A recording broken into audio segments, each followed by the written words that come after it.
بسم اللہ الرحمن الرحیم، السلام علیکم، میں ہوں وسیم بادامی۔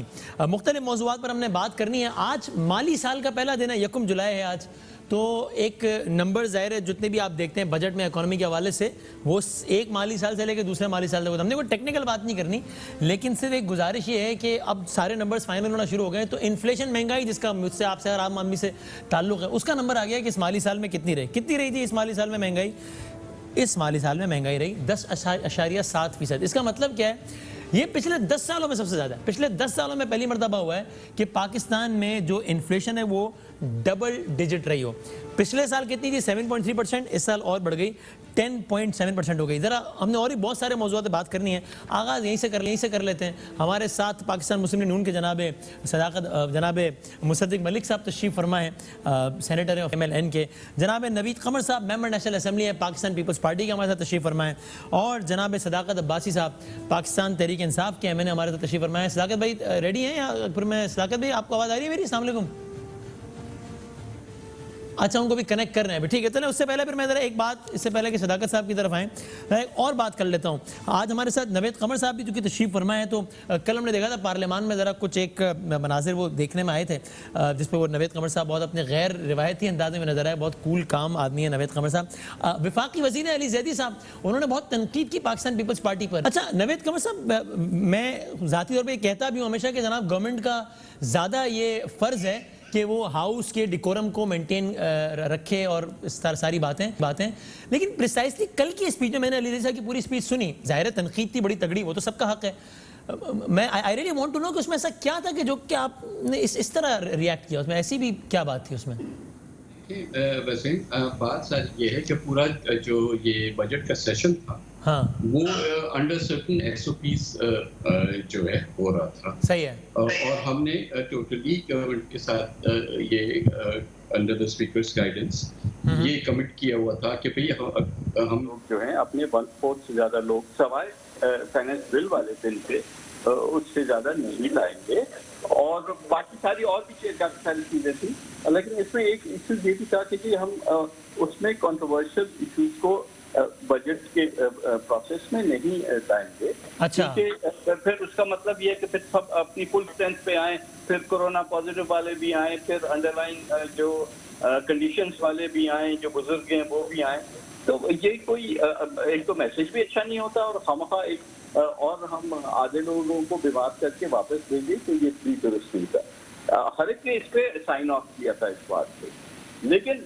یہاں ابھی سپلیمنٹ مطلب بجٹ کا آخری دن کا آخری جو مرحلے تھے اس میں آپ نے اس ساری جو ایشوز تھے اس کو ایک طرف رکھ کے، اور آپ نے صرف بلاول صاحب کی اس بات پہ کہ کرپٹ وزیر کے جواب میں آپ نے آج سے 15 سال پرانی چیزیں شروع کر دی۔ تو نوید قمر صاحب، کیا بلاول صاحب نے اور اپوزیشن کے سارے رہنماؤں نے اپنی تقاریر میں اس بات کا خیال رکھا تھا کہ ان کی تقاریر بجٹ سپیسیفک ہوں؟ وہ بھی تو ہر موضوع پہ بات کرتے رہے نا، مثلا پورٹ اینڈ شپنگ پر تو سیشن نہیں تھا، لیکن بلاول صاحب نے کہا نا کہ وہ کرپٹ ہے یا جو بھی، وہ بھی باتیں نہ کرتے سے بجٹ تک مخصوص رہتے ہیں۔ دیکھیں بجٹ کی جب جنرل ڈیبیٹ ہوتی ہے اس میں ہر چیز کہی جاتی ہے، اور وزیر موصوف نے بھی تقریر اپنی کر لی تھی بجٹ کی، اس میں جو بھی انہوں نے کرٹیسزم کرنا تھا، کوئی کرٹیسزم پہ تو کوئی پارلیمنٹ میں منع نہیں ہوتا، لیکن جس انداز میں وہ چیزیں لے آئے اور 10 سال پرانی کوئی جو بھی تھا، it is not a substance of it, وہ جس طرح سے ون سائیڈڈ چیزیں ہو رہی تھی۔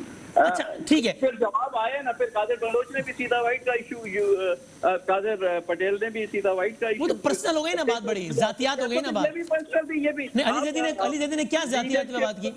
آپ لیڈرشپ پہ جو ہے پرانے بڑے مدعے اکھاڑیں گے۔ آپ اگر عمران خان صاحب کو کہیں کہ وہ کرپٹ ہیں یا نااہل ہیں تو یہ ان پر تنقید ہے، لیکن ذاتی حملہ نہیں ہے۔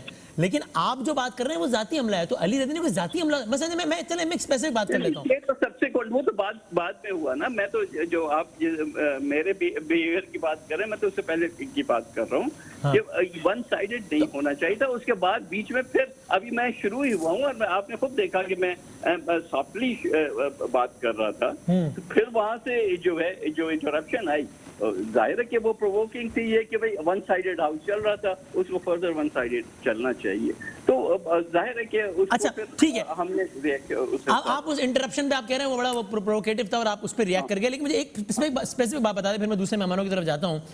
ایک صاحب ہوں, ان کا نام ہو عزیر بلوچ, ان پر ہوں قتل کے الزامات, کراچی والے تو جانتے ہیں, آپ بھی ظاہر جانتے ہوں گے کہ صرف الزامات نہ ہو, سب کو پتا اس کا کریکٹر کیا رہا ہے, اس کے لوگوں کی دوسرے لوگوں کو مار کر سروں سے فٹ بال کھیلنے کی ویڈیوز ہو, جو کہ میں نے بھی دیکھی ہیں, شاید آپ نے اس کے بارے میں سب کو پتا ہو, اس کے لیے ایک جے آئی ٹی بنے, پھر وہ جے آئی ٹی سندھ گورنمنٹ اس کو سندھ گورنمنٹ پہ الزام ہو کہ اس کو سپورٹ کرتی رہی ہے, سندھ گورنمنٹ اس کو میڈلز دیے ہوں, پھر اس کے خلاف ایک جے آئی ٹی بنے, جے آئی ٹی کی فائنڈنگز آئیں, سندھ گورنمنٹ اس کو پبلک نہ کرے, پھر ایک فیڈرل منسٹر, جو زمانے میں فیڈرل منسٹر تھا بھی نہیں, وہ عدالت جائے, سندھ ہائی کورٹ جائے کہ خدا کا واسطہ ہے جے آئی ٹی کو پبلک کریں, تب پیپلز پارٹی کہتی تھی عدالت کہہ دے تم پبلک کر دیں گے, 2 سال کیس چلتا رہے, بالآخر سندھ ہائی کورٹ نے کہا کہ جناب کر دیں public. Sindh government actually supreme court of Pakistan چلی گئی ہے, پچھلے ہفتے سماعت ہوئی اس کی کہ نہیں سر آپ سندھ ہائی کورٹ کو منع کریں کہ عزیر بلوچ کی جے آئی ٹی پبلک نہ کی جائے. ایسا کیا ہے عزیر بلوچ کی جے آئی ٹی میں, آپ تو کہیں 100 دفعہ پبلک کرو یار, ہمارا کیا لینا دینا عزیر بلوچ سے. بالکل, پہلی چیز تو یہ ہے کہ 100 دفعہ پبلک کریں, کیونکہ کوئی بھی ڈاکیومنٹ جو ہے سیکروسینٹ نہیں. تو سپریم کورٹ گئی ہوئی ہے sir Sindh government officially, I don't know ان کی کیا ریزننگ ہے, بہرحال. سیکنڈلی, یہ جو پڑھا جا رہا تھا یہ وہ جے آئی ٹی رپورٹ نہیں ہے, کیونکہ جو رپورٹ جو گورنمنٹ کے پاس ہے, جو میرے نظر سے بھی گزری ہے, اس میں یہ ساری باتیں نہیں ہیں. آئی ڈونٹ نو کہ کیوں سندھ گورنمنٹ نے اس کو پبلش نہیں کیا, لیکن اب نوید قمر یہ سمجھتے ہیں کہ عزیر بلوچ کی جے آئی ٹی پبلک ہونی چاہیے. ہاں ہونی چاہیے, میں نے تو اس کو منع نہیں کیا نا, میں تو آپ کی حکومت نے منع کیا ہے, سپریم کورٹ گئی ہے, غالباً عمر عطا بندیال صاحب کی سربراہی میں بینچ بنا ہے. پھر آپ ظاہر ہے کہ وہ یا تو کورٹ میں اس کا جواب دیں گے یا سندھ گورنمنٹ کو بلا کے پوچھ لیں نا. I am not a spokes person for Sindh government, but you believe کہ پبلک ہونی چاہیے, ٹھیک ہے, پوائنٹ ٹیکن. لیکن جس جو ہے نا پارٹی لیڈرشپ کو اس طرح سے آپ پرسنلی ٹارگٹ کر کے ہم لے کے, اور ایک from what I believe are documents which are not even what he is claiming they are, تو پھر یہ درست بات نہیں صحیح. ہوتی. ٹھیک, آگے بڑھتے ہیں. تو سر پھر تو اور میرا خیال ہے سندھ گورنمنٹ کو چاہیے کہ اس کی جے آئی ٹی پبلک ہونے دیں, چونکہ آپ خود کہہ رہے ہیں کہ آپ نے وہ چیزیں دیکھی اور اس میں وہ سب نہیں لکھا جو علی زیدی پڑھ رہے ہیں. جے آئی ٹی آئے, پھر آپ علی زیدی کو ایکسپوز کریں کہ بھائی تم جھوٹ بول رہے تھے, جے آئی ٹی میں یہ نہیں لکھا ہوا, یہ لکھا ہوا ہے. انٹرسٹنگلی قمر زمان قاہرہ صاحب بھی ہمارے پروگرام میں کہہ چکے ہیں کہ جناب بالکل پبلک ہونی چاہیے, پتہ نہیں کیوں سندھ گورنمنٹ سپریم کورٹ چلی گئی, بٹ چلے ٹھیک ہے, اس پہ بات ہو گئی. آگے بڑھتے ہیں. صداقت عباسی صاحب السلام علیکم. جی وعلیکم السلام. حضور والا یا مصدق ملک صاحب, آپ تینوں ہی جو ہے وہ, نوید قمر صاحب تو خود بجٹ پیش کر چکے ہیں, مصدق ملک صاحب کا بھی اکانومی کا بیک گراؤنڈ ہے, آپ خود بھی پڑھاتے رہے سوال چیزیں, تو سرکار یہ کوئی ہم زیادہ ٹیکنیکل اس میں نہیں جاتے, لیکن دیکھیں نا یہ ہم current account deficit, G D P, فلاں فلاں فلاں, عام آدمی کہتا ہے یار مجھے ایک بات سمجھ میں آتی ہے, مہنگائی کتنی ہے. سر مہنگائی کا آج نمبر آ گیا پچھلے پورے مالی سال کا, کیونکہ آج نئے مالی سال کا پہلا دن ہے. 10.7% ہے مہنگائی. پچھلے 10 سالوں میں پہلی مرتبہ ہوا ہے پاکستان میں کہ انفلیشن ڈبل ڈیجٹ پر ہو. سوال صداقت میں بڑا سادہ ہے, یہ مصدق صاحب کی پارٹی ہوگی چور بقول آپ کے, جو کہ ہے آپ کے خیال میں, اور نوید قمر صاحب کی پارٹی اس سے بھی بڑی ہوگی آپ کے خیال میں, لیکن اس کا اس سے کیا تعلق ہے کہ مہنگائی میں آپ نے دونوں کا ریکارڈ توڑ دیا ہے. بہت اچھا سوال ہے. پہلے میں ایک چلے میں اپنا علی زیدی والی بات پہ بعد میں بات کروں گا. وسیم صاحب, میں آپ کو بڑے سادہ الفاظ میں سمجھاتا ہوں. ایک ملک میں جس میں حکومت جو ہے وہ 4000 ارب روپے کے قریب ٹیکس اکٹھے کرتی ہے, جس نے اس میں صوبوں کو بھی دینا ہے, اس نے فوج بھی چلانی ہے, اس نے قرضوں کی قسطیں بھی دینی ہیں. اگر 2 سالوں میں جن 2 حکومتوں کو آپ نے کہا کہ انہوں نے غلط کام کیے, ان 2 حکومتوں کے 5000 ارب روپیہ قرضے کی قسطوں میں اور سود میں واپس ہو جائے, تو اس ملک میں پیسے اکٹھے کرنے کے لیے کہاں سے آئیں گے؟ میں کوئی معیشت کی فگرز نہیں بتا. اس لیے مہنگائی بڑھ گئی. اس قرضے کی سب سے بڑی وجہ, جس کو آپ بہت مشکل بات کر رہے ہیں, کرنٹ اکاؤنٹ کا خسارہ وسیم یہ ہوتا ہے کہ آپ باہر سے کتنی چیزیں منگواتے ہیں اور باہر کتنی چیزیں بیچتے ہیں, کتنے ڈالر آپ کی ملک کماتا ہے, کتنے خرچ کرتا ہے. بدقسمتی سے جب ہمیں حکومت ملی تو پاکستان کی ساری تاریخ کا وہ 20 ارب ڈالر تھا, آپ نے 3 ارب ڈالر کر دیا, 73% آپ نے کم کر دیا. اگلے کتنے سالوں تک یہ سننا ہے ہم نے, یہ بتائیں. کب آپ اپنا قصیدہ کب پڑھیں گے ان کا مرثیہ چھوڑ کے, یہ بتائیں. یہ مرثیہ کی وجہ یہ ہے کہ اگر آپ کو بات سمجھ آ گئی ہے کہ 4000 ارب میں سے ہم نے 3000 ارب صرف ان کے وہ جو زیادتی والا دور ہے اس کی قیمت چکانی ہے, تو پاکستان کے غریب کے پیٹ کے لیے کیا بچے گا؟ تو پھر مجھے ایک چیز اور بھی سمجھنی ہے آپ سے صداقت بھائی, پھر مجھے ایک دوسرا سوال آپ جو کہہ رہے ہیں کہ یہ بڑے آرام سے آپ نے 20 ارب کی فگر دے دی, یہ کتنے ہزار ارب روپے بنتے ہیں اور اب کتنا یہ کم ہو گیا وسیم؟ یہ 3 ارب ڈالر پہ آ گیا ہے. اس حکومت پاکستان کو, پورے پاکستانی اپوزیشن کو, پیپلز پارٹی اور نون کو اس حکومت کو سلوٹ مارنا چاہیے کہ آپ نے ڈوبتے ملک کو بچا لیا. یہ آپ دیکھ سکتے ہیں, یہ میں نے مارا سلوٹ اس پہ, ٹھیک ہے. اب مجھے بتائیں کہ میں اس پہ کیا کس انداز سے سلوٹ ماروں کہ انفلیشن جو کہ آپ کو ملی تھی 3.9%, یہ 10.7% ہو گئی. اس پہ میں دونوں ہاتھوں سے سلوٹ ماروں, کیا کروں اس پہ؟ اس کے دونوں وجوہات ہیں. ایک تو ہم نے امپورٹ روکی, ملک میں چیزوں کی شارٹیج ہوئی. دوسرا آپ کے قرضوں کی قسطوں کی وجہ سے ظاہر ہے آپ کا فسکل کا خسارہ ہے, اور آپ کا کیا کہتے ہیں وہ آپ کا بجٹ کا خسارہ ہے, جس کی وجہ کا الٹیمیٹ رزلٹ ہے کہ مہنگائی ہوتی ہے. تو صداقت بھائی مجھے ایک بات بتا دیں, پھر مصدق بھائی کی طرف جاتا ہوں میں. ایک بات آخری بتا دیں. وہ اسد عمر صاحب پہلے بھی تذکرہ ہوا, انہوں نے کہا مصدق صاحب اور نوید قمر صاحب کی پارٹی کے لیے کہ یہ قرض کی پیتے تھے میں, اور یہ سمجھتے تھے کہ ہاں رنگ لائے گی ہماری فاقہ مستی ایک دن. انہوں نے قرض کی بہت میں پی, جو کہ آپ چکا رہے ہیں. اب آپ نے بتایا کہ 3,000 ارب, خان صاحب نے بتایا 5,000 ارب ہمیں ان کا چکانا پڑا. اس 5 میں نے کہا 3 نہیں کہا, میں نے 5 کہا ہے. اچھا آپ نے بھی 5 ہی کہا, ٹھیک ہے. خان صاحب نے 5 ہی کہا تھا. اس 5,000 ارب کو چھوڑ دیں, اس کے علاوہ اس 5,000 ارب کو کے علاوہ آپ نے کتنا قرضہ لیا صداقت بھائی؟ آپ سن لیں, قرضہ لینے کی وجوہات صرف 2 ہوتی ہیں. ایک آپ کے تھوڑی نمبر پوچھ رہا ہوں میں, تو یار نمبر بتا دیں کتنا. میں آپ کو بتا رہا ہوں نا, آپ کو بڑا زبردست سمجھ آئے گی بات, کہ آپ کا جو بجٹ تھا اس سال پچھلے 10 سالوں میں پہلی دفعہ بیلنس رہا. حکومت پاکستان نے جو ٹیکسوں کی آمدنی آئی, جو نان ٹیکس ریونیو آیا, وہی خرچ کیا, اپنے اوپر 1 روپیہ فالتو نہیں لگایا. ہاں وہ جو قرضے واپس کرنے کے لیے, ڈیٹ سروسنگ کے لیے جو پیسے لیے گئے وہ ہیں, مائنس ڈیٹ سروسنگ نیٹ قرضہ آپ نے کتنا لیا صداقت بھائی؟ اندازن, ظاہر ہم میں سے کوئی بھی یاد کر کے تھوڑی ہے, اندازن مطلب جیسا آپ کو ان کا یاد ہے نا کہ 6,000 ارب تھا پہلے, پھر 13,000 ارب ہو گیا نوید قمر صاحب کے دور میں, 24,000 ارب ہو گیا مصدق صاحب کے, اب کتنا ہو گیا؟ 30,000 ارب ہو گیا ان کے دور, اب کتنا ہو گیا اندازن؟ یہ جو 10,000 ارب سے زیادہ کی فگر آتی ہے وسیم, اس میں خالی 35-3600 تو وہ ہے جو ڈی ویلیوشن کی وجہ سے فگر زیادہ. تو وہ ڈی ویلیوشن میں نے کی ہے کہ یار آپ نے کی ہے, روپوں میں قیمت زیادہ ہو گئی ہے. اچھا 10,000 کے قریب بنتا ہے, لیکن اس میں زیادہ ڈیٹ سروسنگ ہے. اس حکومت نے کرنٹ اکاؤنٹ کا خسارہ کم کر دیا. نہیں, 10,000 ارب مائنس ڈیٹ سروسنگ ہے. لہذا صداقت بھائی آپ نے ڈیٹ, میں نیٹ قرضہ کہہ رہا ہوں, نیٹ قرضہ 2 سالوں میں اتنا لے لیا ہے جتنا نوید قمر صاحب نے 5 سالوں میں نہیں لیا. Please correct me if I am wrong, I am not. آپ, میں دوبارہ سمجھا رہا ہوں, اس حکومت نے ایک بھی خسارہ نہیں کیا جہاں قرضہ لگا. قرضہ صرف پرانی چیزوں کو ایڈجسٹ کرنا ہے. جی مصدق ملک صاحب کی وجہ سے قرضے کی ویلیو بڑھ گئی ہے. مصدق صاحب اگر 100 ارب کا قرضہ تھا, جب وہ 125 روپے کا تھا تو وہ 12,000 بن گیا. اگر وہ 165 کا ہے تو وہ 16,000 بن گیا. وہ جو 3,500 ہے وہ صرف فگرز میں ہے, سادگی پہ نہیں لیا. کون نہ مر جائے خدا. اب میں اس میں بات وہ ریپیٹ ہو جائے گی سارے میں. چلے مصدق آپ رسپونڈ کرنا کریں, پھر میں آپ سے اگلا سوال کرنا ہے. کچھ سمجھ آئیے آپ کو؟ ذرا مجھے بتا دیجئے انہوں نے کیا کہا ہے, پھر میں آپ کو اپنی بات بتاتا ہوں. ذرا آپ سمرائز کر دیں میرے لیے بھی اور عوام کے لیے بھی. انہوں نے کیا کہا ہے ابھی جو آپ نے سنا ہے؟ وہ کہہ رہے ہیں کہ آپ لوگ چور تھے اس لیے سب خراب ہو گئے. ہاں ٹھیک ہے, اچھا چلیے. 2,000 ارب ان کا خالی پی آئی اے ریلوے اسٹیل مل میں جا کے لگا ہے. اور یار ان کے دور میں اسٹیٹ اون انٹرپرائز کا قرضہ 1,400 ارب تھا, آپ کے دور میں 2,800 ارب ہو گیا ہے. مجھ سے صداقت بھائی کیا کریں؟ نہیں, ہم نے 1 بھی روپیہ فالتو نہیں لیا. اب یہ تو کوئی جواب نہیں ہے. میں آپ سے نمبر پوچھ رہا ہوں, آپ کہہ رہے ہیں ہم نے فالتو خرچ نہیں کیا, اپنے پر خرچ نہیں کیا. انہوں نے رائے ونڈ کے محلات بنائے, نمبر بتایا نا, فگرز ایڈ کر لینا ساری. اچھا جی جی, اب یہ والی بات سمجھ آئی آپ کو؟ یہ جو انہوں نے آپ کی ہے یہ سمجھا دیں, پھر میں اپنی بات کروں. وہ کہتا ہے تیری وسیم شعر پڑھ دینا, کاش تیری سادگی مرے. وہ کیا شعر ہے؟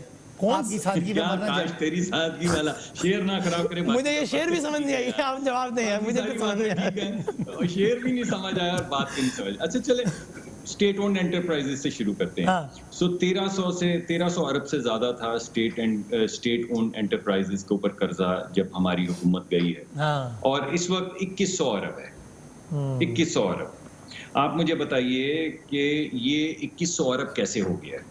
کیونکہ یہ تو بڑی اچھی طریقے سے انہوں نے تو 1 پیسہ بھی خرچ نہیں کیا غلط, تو پھر یہ کیسے بڑھ گیا 800 ارب اسٹیٹ اونڈ انٹرپرائزز کا قرضہ؟ چلیں اس کو چھوڑ دیتے ہیں. اچھا انہوں نے بھی تھوڑی دیر پہلے سرکولر ڈیٹ کی بات کی ہے. سرکولر ڈیٹ جب ہم گئے ہیں تو ان کے مطابق 1200 ارب کا تھا. آپ 1300 مان لیں یار, جو آپ کا جی چاہے مان لیں. اچھا 100 ارب آپ نے خود ہی, اچھا ٹھیک ہے چلو. میں نے ویسے دے دیا نا, میرا بھائی ہے, میرا دوست ہے بڑا اچھا. اب اس وقت یہ جو ہے 2100 2200 آج خبر آئی ہے 2200 ارب کا ہو گیا ہے. آپ مجھے بتائیے کہ یہ 5 سال کے اندر جو گردشی قرضہ ہے, 5 سال کے اندر گردشی قرضہ پہنچا 1100-1200 ارب پہ, اور میں نے 100 اپنے بھائی کو ویسے دے دیا پروگرام میں آنے پہ. یہ پچھلے یہ 20 مہینے کے اندر گردشی قرضہ جو ہے یہ 2100 ارب کیسے ہو گیا؟ اچھا چلیں اس کو بھی چھوڑ دیں. اچھا چھوڑ دیں. لوگوں کو نوکری کہاں سے ملتی ہے؟ میں ذرا آسان میں سمجھا دوں جو مجھے سمجھ آ رہی. نوکری کیسے ملتی؟ نوکری ملتی ہے بھائی ترقی کی شرح سے. ترقی ہوگی, کاروبار بنیں گے, لوگوں کو نوکری ملے گی کیونکہ نوکری نکلے گی. ترقی کی شرح تھی 6%. پہلے سال میں میرے بھائی کی حکومت نے جھوٹ بولا 3 پتہ نہیں کتنے فیصد, نکلی تھی 1.9% پہلے سال کے اندر ہی. یعنی ایک سال میں 300 گنا ترقی کی شرح کم کر دی اور نوکریوں کا جنازہ نکال دیا. اب یہ دوسرا سال آیا ہے, تو دوسرے سال میں کرونا پہ کیونکہ میرے بھائی الزام لگاتے, تو میں نے کہا کرونا کو باہر نکال دیتے. کرونا سے پہلے 1.9 پہ پھر آ گئی ہوئی تھی. اب کرونا کے بعد 68 سال کی پاکستان کی تاریخ میں منفی میں چلی گئی, منفی میں 0.4. تو آپ بتائیں لوگوں کو نوکری کہاں ملے گی؟ چلیں یہ بھی چھوڑ دیں. دوسری نوکری ملتی ہے جب ترقیاتی منصوبے بنتے ہیں. مثلا آپ 800 کلومیٹر اگر موٹر وے لگائیں یا بجلی کے کارخانے لگائیں, ادھر سڑک جائے گی, ادھر لوگوں کو نوکری ملے گی. انہوں نے پہلے سال میں وہ کم کر کے کر دی 515 ارب کی. پچھلے سال 515 ارب کے ترقیاتی منصوبے کر دیے 1000 سے. اس دفعہ 650 رکھے ہیں. ٹیکس تو اکٹھا نہیں ہوگا, اس وجہ سے الحمدللہ 400-450 سے اوپر یہ جا نہیں سکیں گے, تو نوکری پھر گئی. چلیں اس کو بھی چھوڑ دیں. اب تھوڑی مہنگائی کی بات کر لیتے ہیں. آپ نے کری دی ہے مہنگائی کی کرنا آج کا موضوع پہلا. یہ ابھی مہنگائی ہے, پھر ہم نے اور موضوع, کیونکہ آج مہنگائی کے نمبر آئے پورے سال میں. ابھی تو آدھی بات میں نے کی ہے, یعنی آدھا پروگرام ہو گیا ہے مصدق بھائی, 10.7% مہنگائی ہے. لیکن میرے پاس اگر آپ چاہیں, آپ کی عوام چاہے, تو اسپیسیفک نمبرز ہے جو آپ پوچھ رہے تھے نا, ایگزیکٹلی بتائیں. اچھا بتائیں. میں آپ کو ڈیٹ اور لائبلٹیز ملا کے بھی بتا سکتا ہوں, ڈیٹ اور لائبلٹیز کے بغیر بھی. چیلنج کے ساتھ بتائیں گے, اس کو کوئی بھی چیلنج نہیں کر سکے آپ, کوئی آپ بتا, اور نیشنل ٹی وی. اچھا صداقت بھائی یہ سنیں, اور اس کو یہ چیلنج کر رہے ہیں, پھر نوید بھائی کی طرف جاتا ہوں. جی جی جی, ڈیٹ اور لائبلٹیز جون 2018 کے اندر تھیں 29,879 بلین. چلو 30,000 ارب کر لیں نا, رفلی راؤنڈ فگر کر لیں. 29 ارب کر لیں, 29,000 ارب. ڈیٹ اور لائبلٹیز پاکستان کی ملا کے تھی 29,000 ارب پہ. آج میرے بھائی کی ڈیٹ اور لائبلٹیز ملا کے ہیں 43,000 بلین کی. 29,000 سے 43,000 بلین. اس میں یہ 5,000 ارب کا قرضہ شامل ہے جنہوں نے آپ والا واپس کیا, یا نہیں شامل؟ یہ نیٹ ہے, ڈیٹ اینڈ لائبلٹی. صداقت بھائی کہہ دیں کہ یہ جھوٹ ہے. کل ملا کے, ایک دفعہ پھر بتا دوں, ہم نے کل ملا کے جو صرف ڈیٹ کیا تھا 11,000 ارب کا, تقریباً 10,800 400.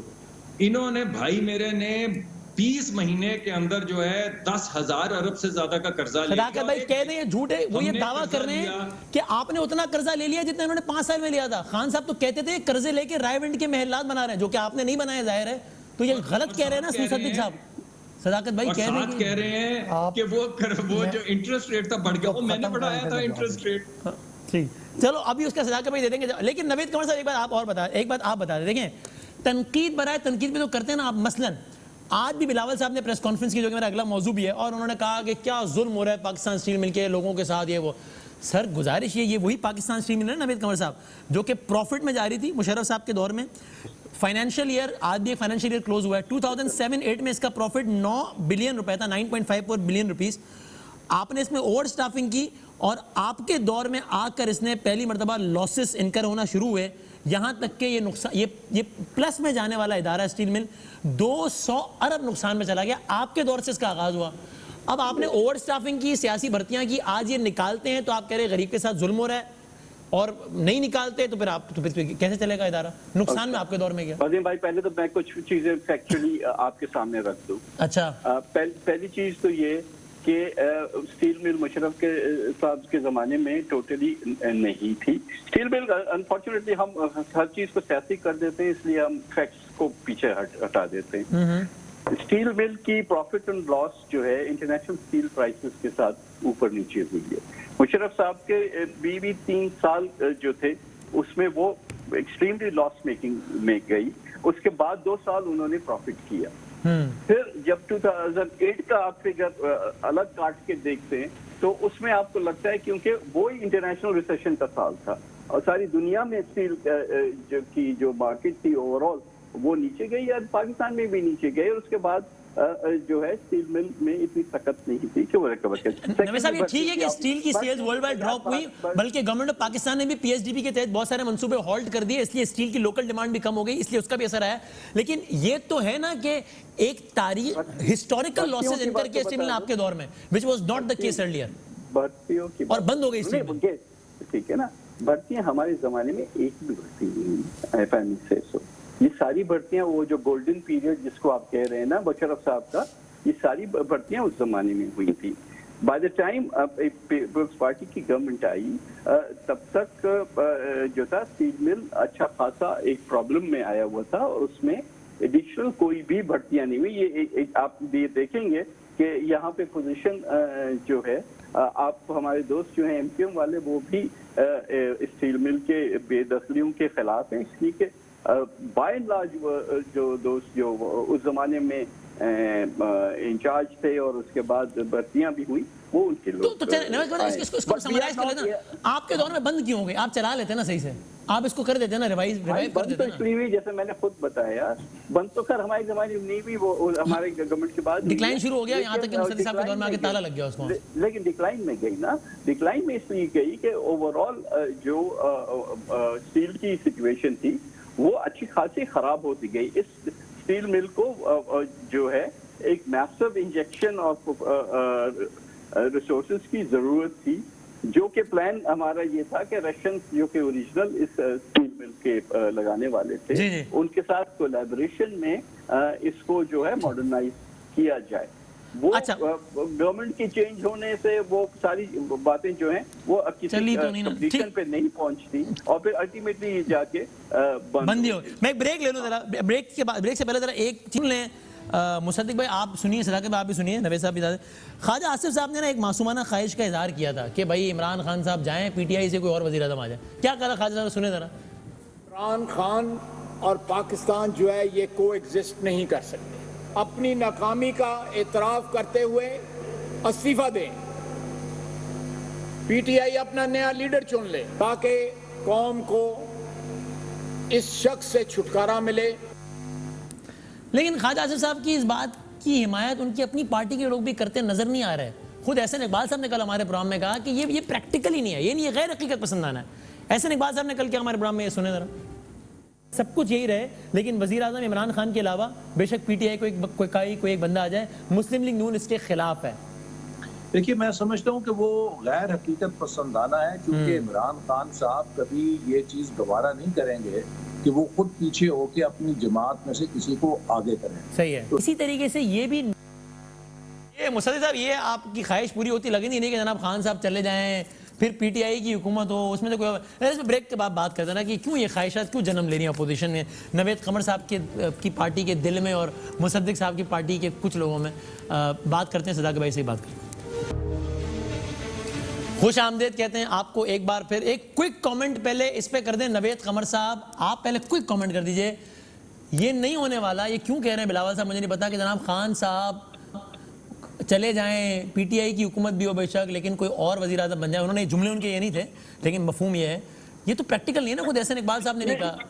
نہیں, یہ دیکھیں مقصد یہ ہوتا ہے کہ لوگ اتنے تنگ آ رہے ہیں کہ وہ انہوں نے جس کانٹیکس میں کہا نا, میں نے وہ والی سینٹینس تو بہرحال سنی تھی کہ لوگ کہہ رہے ہیں کہ کیونکہ اتنا تنگ آ گئے ہیں, جو مہنگائی, بے روزگاری اور وغیرہ وغیرہ کوئی آگے کوئی ہوپ نظر نہیں آ رہی, اس حساب سے کہ وزیر اعظم چلے جائیں. ورنہ اپوزیشن کا تو اوور آل اسٹینڈ یہ ہے کہ the government has to go, نا, کہ policies of government. So -1 is not the demand of opposition, or at least Pakistan People's Party. Am I right?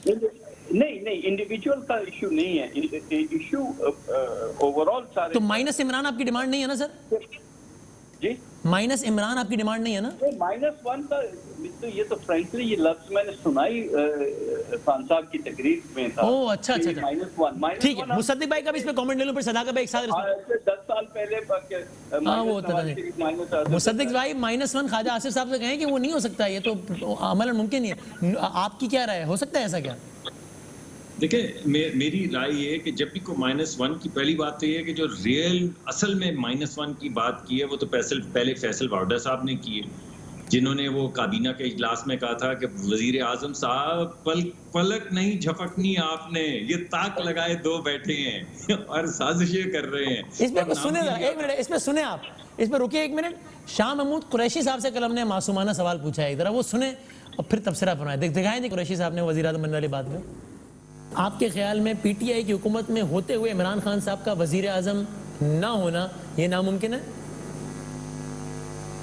میں سمجھتا ہوں کہ عمران خان صاحب کی وزارت عثمیٰ کو کوئی چیلنج نہیں ہے, نہ پارٹی کے اندر نہ ہاؤس کے اندر. اور آپ یہ سمجھتے ہیں کہ تحریک انصاف کے اندر ہی اگر کوئی وزیر اعظم بننے کا خواب دیکھ رہا ہے تو آپ اسے کہیں گے کہ بھائی صاحب ذرا حقیقی دنیا میں واپس آ جاؤ؟ پہلی بات تو میں آپ کو واضح کہہ دوں کہ کوئی اتنا پی ٹی آئی میں کم عقل نہیں ہے جو یہ خواب دیکھ رہا ہو, کوئی خواب نہیں دیکھ رہا. اور اگر کوئی, چونکہ دلوں کے حال تو میں نہیں بتا نا, چونکہ آپ کے ہی کابینہ کے کچھ لوگوں کا خیال ہے کہ کوئی خواب دیکھ رہا ہے, تو اگر کوئی دیکھ رہا ہے تو اس کو یہ مشورہ ہے آپ کا کہ بھائی حقیقی دنیا میں واپس آ جاؤ, ایسا ہونے والا نہیں ہے؟ میں سمجھتا ہوں کہ ایسا کچھ نہیں ہونے جا رہا, کچھ نہیں ہونے جا رہا. کوئی ایسا خواب نہیں دیکھ رہا, آپ کو بڑا یقین ہے اس بات کا؟ بالکل. یہ ایسے آپ لوگوں نے اڑائے ہوئے مصدق صاحب, وہ خود کہہ رہے ہیں کوئی خواب نہیں دیکھ رہا ہے. بدامی صاحب آپ نے یہ, میں نے تو کسی کا نام نہیں لیا, آپ نے مخدوم شاہ محمود قریشی صاحب کا کیوں چلایا یہ؟ مجھے لگا کہ فیصل صاحب ان کی طرف اشارہ کر رہے تھے, اس لیے میں نے ان سے پوچھ لیا, وہ کہہ رہے کوئی خواب نہیں دیکھ رہا. شاید, اچھا چلیں پھر اگر آپ نے یہ مان ہی لیا ہے تو وہ دوسرے کون تھے صاحب جن کی طرف فیصل صاحب شاید اسد عمر ہوں گے, لیکن وزیر اعظم بننے کا خواب وہ بھی نہیں دیکھ رہے. وہ بھی نہیں دیکھ رہے. دیکھیے پھر اس کا مطلب ہے کہ فیصل واڈا صاحب جو ہیں وہ بغاوت کروانا چاہ رہے ہیں اور پارٹی کو اندر سے توڑنا چاہ رہے ہیں. اس کے علاوہ تو کوئی بات نہیں. صداقت صاحب کہیں گے کہ آپ اپنی پارٹی کی فکر کیجئے کہ ایک لیڈرشپ یہاں ہے, آدھی یہاں آدھی وہاں, آپ ان کی کہاں فکر لے بیٹھے, چھوڑے وہ ان کو. دیکھیں ہم تو یہ نہیں کہہ رہے, ہم نے تو کوئی ایسی بات نہیں کی. میں تو آپ تو مجھ سے ناراض ہو رہے ہیں, میں تو آپ کو یہ کہہ رہا ہوں کہ یہ ان کی پارٹی کے اندر سے آواز آئی ہے. اور چلیں وہ میرے دوست جو ہیں وہ فواد چودھری صاحب, ان کا بھی کلپ لگے ہاتھوں چلا دیں جو انہوں نے کچھ ذکر کیا تھا. آپ نے تو یہ کوئی ایف ایم پہ فرمائشی پروگرام ہو رہا ہے کہ یہ گانا سنوا دو. نہیں انہیں چھوڑیں. وہ راجہ ریاض صاحب کا جو ہے نا ان کا وہ پریس کانفرنس بھی چلائیں, اور کل وہ جو شور کر رہے تھے اسمبلی کے فلور پہ وہ بھی چلا دیں. اچھا اس کو بھی چھوڑ دیں. نہیں چھوڑ دیں, ایسے منہ سے نکل گیا. وہ پی ایم ایل کیو کے جو بیانات آئے ہیں اور ابھی پرسوں جو چیمہ صاحب نے انٹرویو دیا ہے, ذرا اس کا بھی ایک کلپ چلائیں.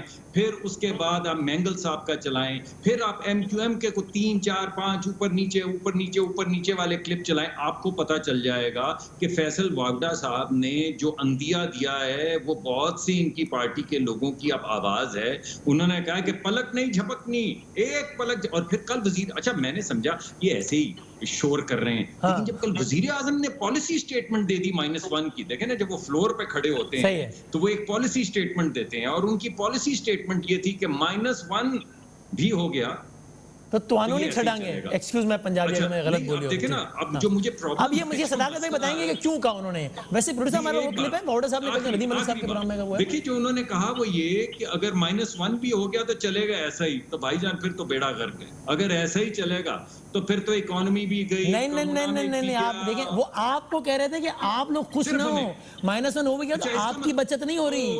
اب مجھے آپ سمجھ آئی. بدامی صاحب میں معافی چاہتا ہوں, میں سمپل مائنڈڈ آدمی ہوں, مجھے سمجھ نہیں آتی. آپ صداقت بھائی کے جواب دینے سے پہلے اور سنیے. سمجھ گیا 1 منٹ. تو وزیر اعظم کا واحد وزیر اعظم مقصد ایک ہے, نہ معیشت ہے, نہ کرونا ہے, نہ ٹڈی دل ہے, نہ تباہی ہے, نہ ریفارم ہے. ان کا ایک ہی مقصد ہے, اور وہ یہ ہے کہ میں نے لوگوں کو جیل میں ڈال دیا. بس یہ صداقت بتائیں گے. لیکن اس سے پہلے آپ سب سنیے کہ کل واؤڈا صاحب نے ایک قدم آگے بات کی ہے کہ اگر کابینہ میں تو یہ کہا نا پلک نہ جھپکنا, بقول مصدق صاحب کے, کل انہوں نے ٹیلی ویژن پر کہا کہ اگر کسی نے سوچا بھی عمران خان کو ہٹانے کا تو کیا ہوگا اس کے ساتھ. یہ سنیں واؤڈا صاحب کی زبانی, دیکھیں سنیں ذرا. اگر عمران خان صاحب کی موجودگی میں اور ہماری موجودگی میں, ایک مثال دے رہا ہوں, کو اگر ریپلیسمنٹ سوچتا بھی ہے تو ہماری جو ٹریننگ ہوئی بھی, اس ٹریننگ کے اندر ہمارا دماغ, ہماری زبان, ہمارا ہاتھ